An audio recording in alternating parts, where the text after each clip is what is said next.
Aujourd'hui, émission numéro 23. Et pour débuter 2025, on parle d'humour au féminin. Bienvenue à Studio Libre.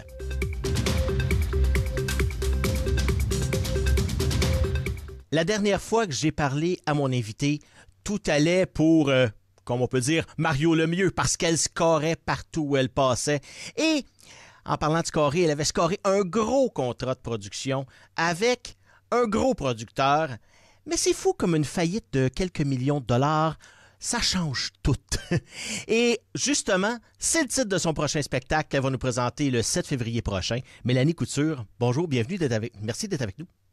Ben, mon Dieu, ça me fait plaisir. J'aimerais quand même juste m'assurer que les auditeurs ont compris que ce n'est pas moi qui avais plusieurs millions de dollars Non. et que j'ai failli donner plusieurs millions de dollars.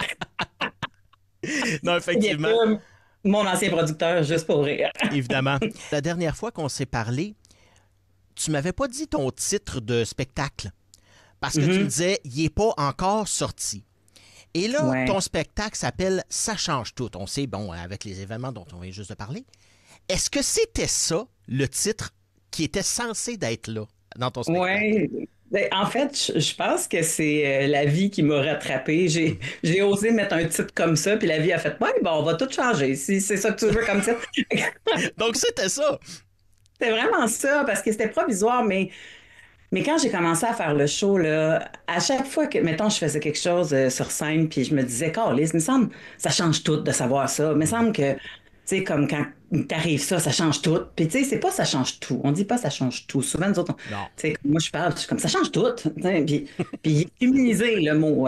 Fait que ça change tout. Des fois, ça prend des années et des générations pour que les choses changent. Mais je me suis rendu compte que pour changer tout, des fois, ça prend juste un E à la fin, puis ça devient que ça change tout. Fait que j'ai fait, hey, ça, c'est un beau, beau baluchon fourre-tout pour que je puisse m'amuser avec ça dans le show. Puis c'est avec ça que j'ai décidé d'aller, puis on l'a gardé tel quel. Et pour ceux qui suivent un peu ta carrière et ton Facebook notamment, on a vu au début de l'année 2025 qu'il y avait quelque chose qui avait changé aussi. Et on s'en parlait un peu hors d'onde. Oui, Là, ça a je tout peux te changé. demander, oui, ça a tout changé. Effectivement, ça a tout changé ton début d'année.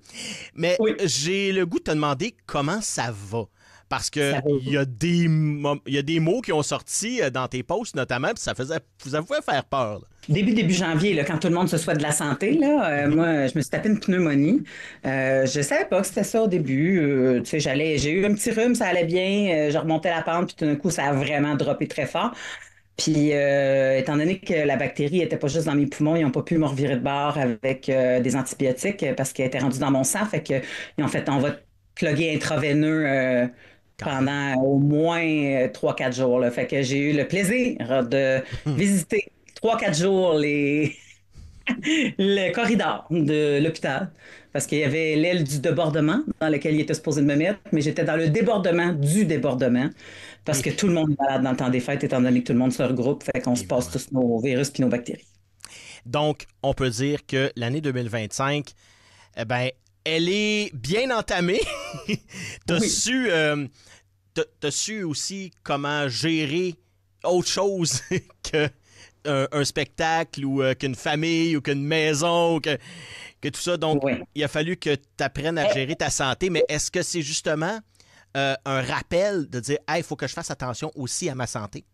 Alors, oui, c'est un rappel pour la santé, mais je pense que c'est un rappel aussi de ne pas culpabiliser pour prendre du temps pour soi. Tu sais, j'ai tendance à le faire souvent, là, je me rends compte que je rebâtis ma vie, moi, dans la solitude, là. J'aime bien être seule pour pouvoir me ressourcer. Mais souvent, se ressourcer, quand ton horaire est ultra chargé, ben, tu sais, tu dis, ah, ben, le mois prochain, ah, ben, le mois Mhm. prochain. Puis, il y en a peut-être parmi vous qui m'avez vu aussi en première partie de Christine Morancy, parce que maintenant, on est dans la même boîte. Fait que Ah, des fois, Crime Christine, elle aime ça avoir une première partie pour pas être toute seule, puis avoir du fun avec des amis. Puis, ça fait longtemps qu'on est amis, nous autres. Puis, fait que si je passe dans la même ville une couple de mois plus tard, ben, c'est super le fun d'aller faire la première partie avec Christine. Mais là, ça fait encore plus de soirs que je suis pas chez moi, puis que je vais sortir faire des shows puis travailler. Fait que ça, je pense que ça m'a rattrapé un petit peu après un petit bout de temps. Mais tu sais, sincèrement, je pense que n'importe qui peut pogner une pneumonie, que tu sois occupé ou pas occupé, là. Fait que la seule chose, c'est que je me suis rendu compte que quand j'étais pognée dans ma civière, dans mon rideau, je l'appelais ma tente de camping de corridor. Tu peux pas rien faire d'autre que rester couché. Fait que j'ai écouté des séries, j'ai lu, Puis le 4 jours que j'ai fait ça, sans me sentir mal, parce que t'as pas le choix d'être là, t'es plugué là, ben j'ai fait, ah, je pense que je devrais avoir ce sentiment-là plus souvent, même quand je décide d'aller prendre juste 2 jours tout seul au chalet. Tu sais, de faire, j'ai pas le choix d'être là parce que sinon ça va péter plus tard.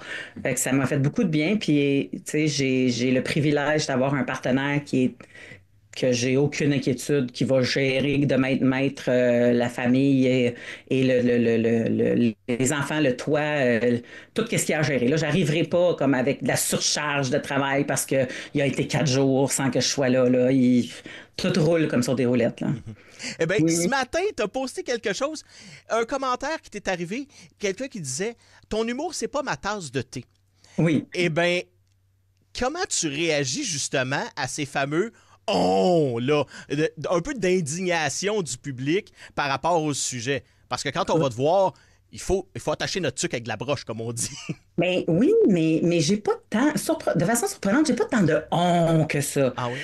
Tu sais, c'est sûr que je sais écrire, mettons, tu sais, les soirées GHB à Montréal, je sais pas si tu Mhm. connais, les soirées Gore Hard Brutal, Ouais. ça, tu sais que tu peux aller vraiment loin, puis, tu sais, il y aura pas tant de on que ça, parce que l'idée, c'est que les gens savent que tu vas aller super loin.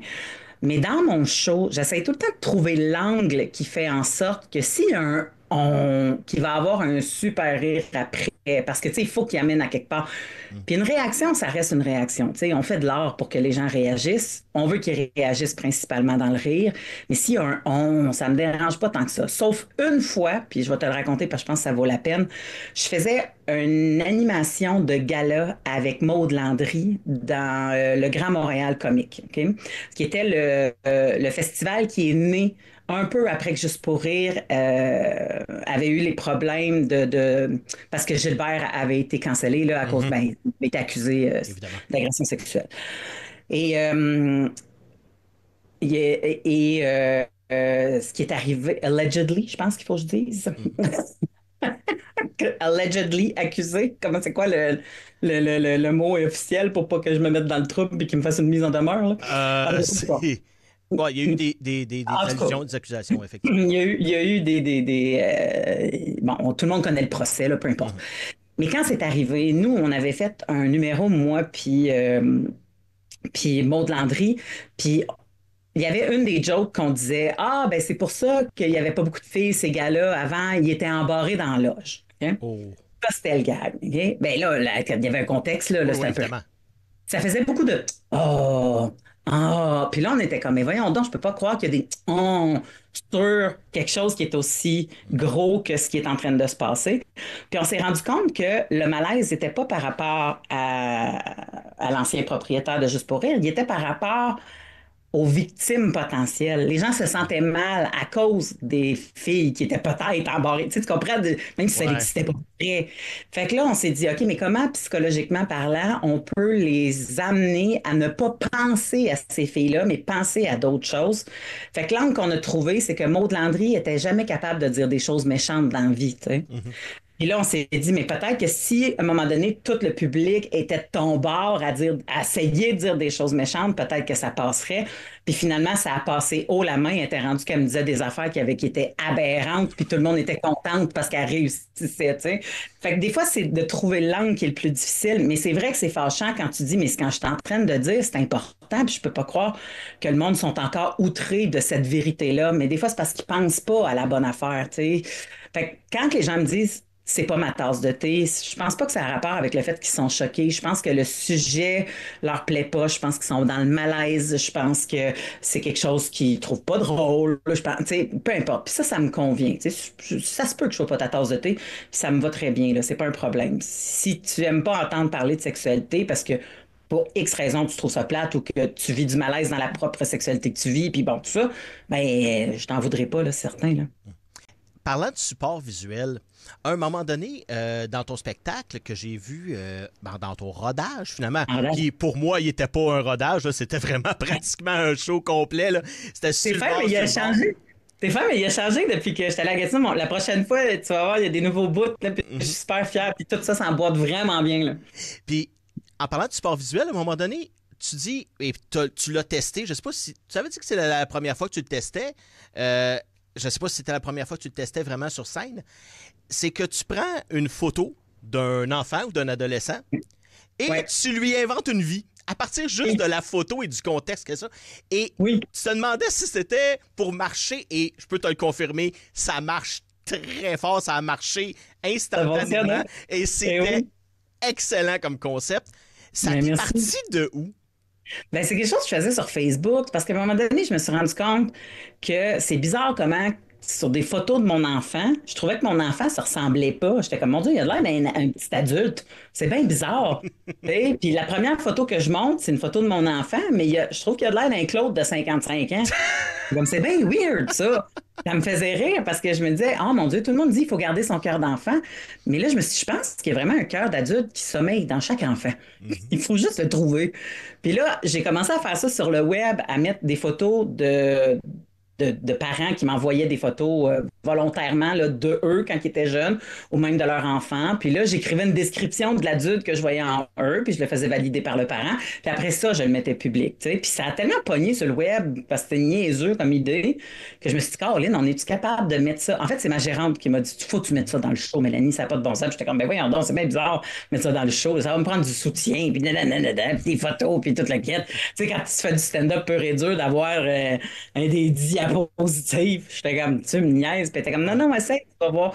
Puis finalement, elle avait vraiment raison parce que c'est un très bon numéro dans le spectacle. Puis ça, tu sais, ça allège les propos, justement, des fois qui sont un peu plus intenses ou sexuels ou whatever, là, tu sais. Ouais, ça casse complètement le personnage qu'on se fait de toi quand on regarde quand on regarde le spectacle. On se dit, est-ce qu'on va Ouais, parler? Mais on dirait que ça scinde le spectacle en deux, pratiquement. ouais, ouais. Surtout, je sais pas à quel moment tu le fais dans ton Ben, spectacle. je parle beaucoup de moi au début, des trucs, tu sais, comme quoi j'ai besoin de sommeil, des trucs, je pense que ma théorie sur le fait que je pense qu'on connaît pas quelqu'un tant qu'on l'a pas entendu éternuer. Je parle du fait que j'aime pas ça prendre des bains. Tu sais, je parle de la confiance en moi que j'essaie de transmettre à mon enfant. Fait que tu sais, c'est tous des sujets qui sont beaucoup plus reliés à moi. Je fais les diapos qui donnent de la fraîcheur dans le show en plein milieu puis qui déconnectent les gens de moi. Puis après ça, là, je parle beaucoup de sexualité jusqu'à la fin. Les cours de FPS, la pornographie, le point G, là, tu sais, là, j'embarque dans les sujets vraiment beaucoup plus croustillants jusqu'à la fin. Fait que c'est pour ça que ça me prenait une légèreté entre les deux. Puis je Mhm. trouve qu'elle est bien placée, puis Absolument. elle, elle amène... tu sais, des fois, des choses, je trouve que ça manque de conneries. Mhm. Puis ça, c'est une connerie, une bonne connerie, le fun. Ouais. Et quand on m'invite sur un spectacle, eh ben, euh, je vais voir l'humoriste après pour lui dire merci pour l'entrevue et compagnie. Puis Ouais, c'est toujours le fun de te voir après. toujours le fun. Et puis, quand je suis arrivé à toi, je me mets tout le temps en dernier, ouvrant dans les derniers pour laisser le public là, après. Et Mhm. ce qui est drôle, c'est que quand je suis arrivé à toi, d'un bond, tu t'es levé et tu m'as fait un gros câlin. Et Oui. C'est comme ça que c'est comme ça que je pogne mes pneumonies. je me suis, je me suis regardé, j'ai regardé ma blonde de l'époque qui était avec moi, puis c'est comme, ben, OK. Et j'ai jamais compris pourquoi, parce que j'étais le seul à qui t'as fait le gros câlin. Je me Ben, demande parce qu'on se pourquoi. connaissait, ça faisait une couple de fois qu'on se Oui. parlait. Tu sais, t'étais venu à l'autre show avant. Mhm. Tu sais, tu penses toujours à moi pour ton contenu. Fait que j'étais contente de te voir, c'est sûr. Tu sais, je veux dire, j'étais pas pour faire à semblant que je te connais pas. Mais par contre, si je t'ai fait un câlin non consentant, faut que tu me le dises, là, je t'en ferai plus, là. Non, non, non, absolument pas. C'était vraiment, c'était vraiment consenti. C'était juste surprenant. Parce que Oui. c'est. Puis surtout, post-pandémie, on a comme un. Ouais, Il y a comme encore un peu une distance. Puis d'accord. j'écoutais, je pense que c'est Louis-José Hood qui en parlait, qui faisait avant des meet and greet qui duraient, d'ailleurs au CNA, qui avait duré jusqu'à 1h30 du matin. Ah oui, ça Euh, n'a pas de sens. c'est Il y a ça. Fait tellement de monde qui à un reste. moment donné, ben là, après pandémie, ben là, il dit il y a moins de monde qui le font, qui reste, fait que j'en fais moins. Mais Mhm. toi, est-ce que tu as vu une baisse de ça, justement, après, avant et après? Moi, j'ai jamais, je veux dire, comme une tonne de monde qui reste. Là. Il y a quand même des gens. Mhm. Mais tu sais, j'aurais pas. Si, mettons, j'ai une salle de 400 places, ça sera pas 400 personnes qui vont rester. Là. Moi, j'ai vu les meet and greet de Christine Morancy. Là. La Mhm. file est longue dans la barouette. Puis, tu sais, elle roule. Là. Elle fait ça vite. Il y a quelqu'un. C'est moi qui prends une photo. Là. Clic, clic, clic, clic, let's go. Tu sais, on roule. Mais moi, l'affaire, c'est que je sors pour rencontrer les gens, mais je dédicace les romans qu'ils achètent. Effectivement. Fait que c'est quand même un peu plus long malgré qu'il y a moins de monde. Peut-être qu'un jour, je serai plus capable de faire les deux s'il y a plus de monde qui reste à la fin. Mais je pense vraiment que c'est le fun parce que de toute façon, tu sais, je suis sur un high. Tu sais, je sais pas si ça va changer.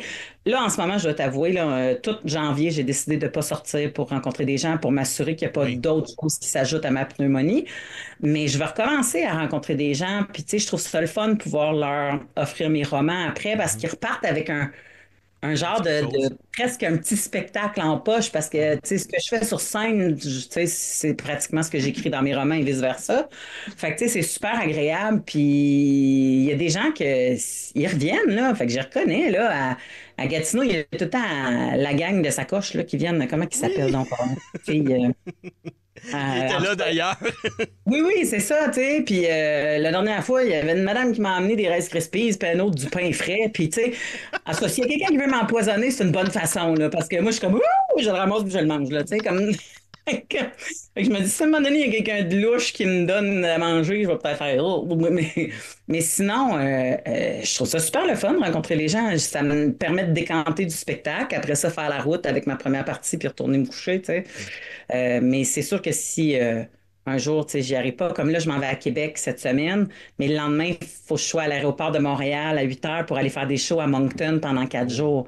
Mais là, c'est sûr qu'en plus, avec la pneumonie, je resterai pas, là. J'avertis les gens, je suis désolée, mais tu sais, comme ça.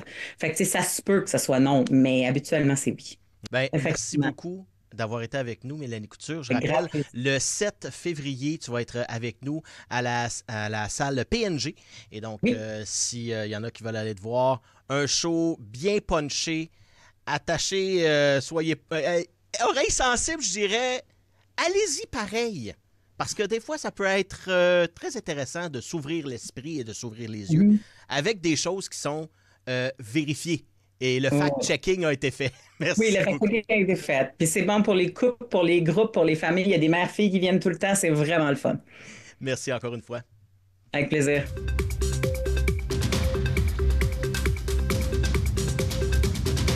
Dans la chanson Petite vie, petite misère, Rudy Kaya chantait haut et fort. Je pense que mon boss y est teigneux. Il dit que je devrais être connaissant. D'attendre pour vivre, d'être vieux. Non, mais faut-tu manquer de bon sens? Et je pense que c'est probablement ce que ma prochaine invitée s'est dit. Elle qui est une nouvelle vieille dans le milieu de l'humour. Jessica Chartrand est avec nous. Bonjour. Bonjour. Et c'est drôle parce qu'on jasait un peu hors d'onde, puis on a un peu le même parcours. À un certain moment donné de notre vie, on a dit non, on lâche tout, on y va. Et puis, je me pose souvent la question, qu'est-ce qui nous retient? Qu'est-ce qui vraiment... euh, est-ce que c'est la peur de peut-être pas avoir du succès ou quelque chose comme ça qui nous retient de ne pas faire ce qu'on veut? Ben, moi, je pense que oui. Tu sais, c'est sûr que il y a comme un espèce de. Quand tu commences tard, t'as déjà sûrement participé, t'as travaillé avant, t'as peut-être mis un peu d'argent de côté, Mhm. t'as un peu. Je trouve que cette liberté-là aussi est bonne pour faire un métier qui a aucune garantie. Là. Tu sais, au début, c'est sûr que il y a des Non. années tampons où t'es comme, oh mon Dieu, je Ouais. gagne 11 000, là, tu sais. Puis même là, tu sais, moi, les premières années, j'ai littéralement payé là, pour faire ça. Là. Tu sais, c'est faire des shows gratuits, loin, tu dépenses du gaz, de la bouffe, tu sais. Fait que, mais au début, mettons, de ta vie, quand tu as un appart à payer, quand tu pas d'argent de côté, tu pas rien, il y a aussi quelque chose de vertigineux. Tu sais, je pense que dans les deux scénarios, oui, il y a de la peur, mais moi, je trouve que C'est sûr que, mettons, quand j'étais jeune, j'avais peur de commencer ce métier-là pour pas le réussir. Mais par contre, j'aurais aussi eu peur de pas arriver. Alors que là, en commençant dans la trentaine, j'avais déjà une maison qui me coûtait pas cher parce que j'avais mis beaucoup d'économies dedans puis tout. Fait que j'avais comme une espèce de liberté de création. Puis j'avais pas besoin de beaucoup d'argent pour vivre. Fait que ça m'a permis de pouvoir faire ce métier-là qui est vraiment pas payant au début puis de prendre des risques que j'aurais pas pu au début. Fait que je pense qu'il y a de la peur, c'est sûr, dans tous les scénarios possibles, peu importe l'âge à laquelle tu commences, parce que c'est pas un métier qui, même si tu as un diplôme, même si ça veut pas dire que tu vas travailler là-dedans, tu sais. C'est pas facile, effectivement. On n'a qu'à penser à la dizaine et centaine même d'humoristes qui s'essaient et puis qui ont plus ou moins de succès, puis après un certain moment donné, ben soit vont aller vers d'autres carrières, c'est correct comme ça aussi, mais quand on pense à se lancer et à dire on y va, j'imagine que en connaissant le milieu, en ayant eu le temps de l'observer, est-ce qu'on peut éviter certains pièges, justement avec l'expérience des autres? C'est une bonne question. Je pense que oui, on peut en éviter, puis on peut peut-être. Moi, je pense que le pire piège qu'on peut se tendre, c'est surtout face à soi-même. Là, quand on commence une carrière artistique, je pense que euh, forcément, quand on est plus âgé, on est plus mature, nos émotions, on les contrôle plus. Je pense que ça joue beaucoup, là, tu sais, d'être capable de pas trop se taper sa tête, de se connaître, de faire comme, hey, moi, je trouve que ça m'apporte vraiment une espèce de, quand des fois j'ai des offres ou des opportunités qui semblent être en or, je prends toujours le temps de faire comme, mais attends, est-ce que je vais être heureuse là-dedans? Est-ce que ce rythme-là me tente? Est-ce que je trouve que ça permet d'éviter, après ça, on n'est jamais à l'abri, mais d'éviter certaines situations où on est comme, oh mon Dieu, j'ai accepté cette gig-là, puis finalement, je suis vraiment pas heureuse dedans. C'est ben trop de travail d'écriture. Moi, j'ai pas ce rythme-là. On dirait qu'on se connaît vraiment plus, puis on est aussi, je pense, plus capable d'évaluer qu'est-ce que ça nous prend dans la vie pour être heureux. C'est quoi le niveau de travail qu'on a besoin de mettre? Parce qu'il y en a, je pense, qui, quand tu commences très, très jeune, puis que ça va bien, tu y vas à fond, tu prends tout. On est comme, ah, le train passe, let's go, let's go, let's go. Puis à un moment donné, tu te rends compte que ta vie personnelle est aussi importante. C'est important, là, les gens qui nous entourent. C'est important de revenir à la maison. Puis tu sais, pour certaines personnes, il y en a qui sont capables que ce soit juste le travail, mais moi, personnellement, non. Fait qu'on dirait que maintenant, je suis plus capable d'éviter ces pièges-là, mettons, d'appât du gain qui me rendrait peut-être vraiment malheureuse. J'essaie d'avoir un bel équilibre entre ce que j'ai besoin pour que ma carrière avance, mais aussi ce que j'ai besoin pour ma, ma satisfaction personnelle de vie. Être humoriste, puis c'est drôle parce que tu dis dans ta description que tu es tout le temps la dernière à commencer les choses, à rejoindre la mode. Est-ce que c'est comme ça même dans ta vie? C'est-tu comme ça dans ma vie? C'est une bonne question. Non, quand même, je pense que je suis plus courageuse dans ma vie que, que dans ma carrière ou dans, tu sais, visiblement, je pense que j'ai commencé des trucs tôt quand même dans ma vie personnelle plus que dans ma vie professionnelle. Tu sais, c'est ça, j'ai commencé l'humour, j'avais 30 ans. C'est sûr que c'est tard. Mais tu sais, j'avais eu déjà 2 maisons avant de commencer à faire de l'humour. Tu sais, je pense que, mettons, dans mes projets personnels, j'avance, je me pose moins de questions. On dirait que j'ai moins peur. En tout cas, j'avais moins peur à ce moment-là. Mais donc, j'ai comme une expérience de vie peut-être avancée pour quelqu'un dans la trentaine. Mais dans ma carrière, je suis comme nouvelle. C'est ça qui est un peu bizarre, tu sais. Je suis nouvelle, puis beaucoup de mes collègues qui sont au même stade que moi ont 23, tu sais. fait que c'est toujours un peu bizarre, mais tu sais, oui, ben, je pense que je commence... tu sais, ben, mettons, j'ai commencé à jouer à Balmol l'année passée, tu sais. Fait que pourquoi, tu sais, c'est ça, je pense... Ouais, peut-être que oui, peut-être que genre, j'étais... Mais moi, je suis très peureuse, là. J'ai quand même très... très ça dans ma vie, puis j'en parle beaucoup dans mon spectacle. J'ai peur de tout, j'ai peur de commencer des affaires. Je pense toujours à ce qui pourrait arriver plus que genre juste on commence puis on verra après, tu sais. C'est beaucoup de travail, de thérapie pour arriver, pour moi, à commencer des choses puis pas trop me poser de questions. Mais ouais, c'est sûr que oui, tu sais, je pense que je suis un peu comme ça dans ma vie personnelle aussi, mais pas sur tout. On dirait que je pense que je me lance plus puis je me fais plus confiance, on dirait, vu que les conséquences sont juste envers moi-même. Alors que je pense que dans une carrière, ben surtout comme ça, tu sais, devant public, j'ai plus peur un peu de... Ben en fait, je suis comme consciente que mes échecs, tu sais, ça concerne pas juste moi, tu sais, ça concerne d'autres personnes. Tu sais, exemple, si, mettons, je faisais comme, ben c'est ça, est-ce que si j'accepte une gig de radio, mettons, le matin, je vais être capable de faire mes shows le soir, puis que les gens qui ont payé, ils ont une performance qui vaut l'argent qu'ils ont payé? Non, je pense pas. T'sais. Fait qu'on dirait que je serais, à cause de ça, je serais comme, attends, là, moi, dans le fond, faut que je respecte mes engagements qui sont, il y a des gens qui ont acheté des billets pour venir me voir en spectacle, puis ces gens-là, ils ont le droit d'avoir une qualité de spectacle que, tu sais, ça arrive des fois qu'on est un peu moins en forme, là, mais pas genre, je me suis endormie dans la loge avant que ça commence, là, tu sais, dans le sens qu'ils ont le droit d'avoir quand même un spectacle qui se tient, tu sais. Fait que, c'est ça. Fait que, tu sais, je pense que, ouais, probablement, que je suis un petit peu de même dans ma vie personnelle. Domaine. Ben, en tout cas, on va pouvoir aller te voir à Gatineau. On va mettre tous les détails en bas de l'écran pour que les gens puissent aller te voir. Et si vous ne voulez pas rater la nouvelle sensation de l'humour des prochaines années, Jessica Chartrand, eh bien, c'est le moment d'aller la voir. Et puis, profitez-en bien. Et puis, profites-en bien toi aussi, Jessica. Merci. Avoir du fun.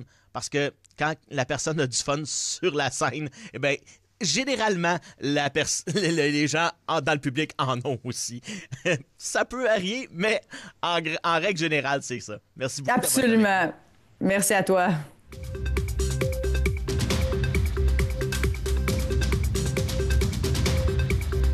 Merci beaucoup d'avoir été des nôtres pour cette édition numéro 23 de Studio Libre.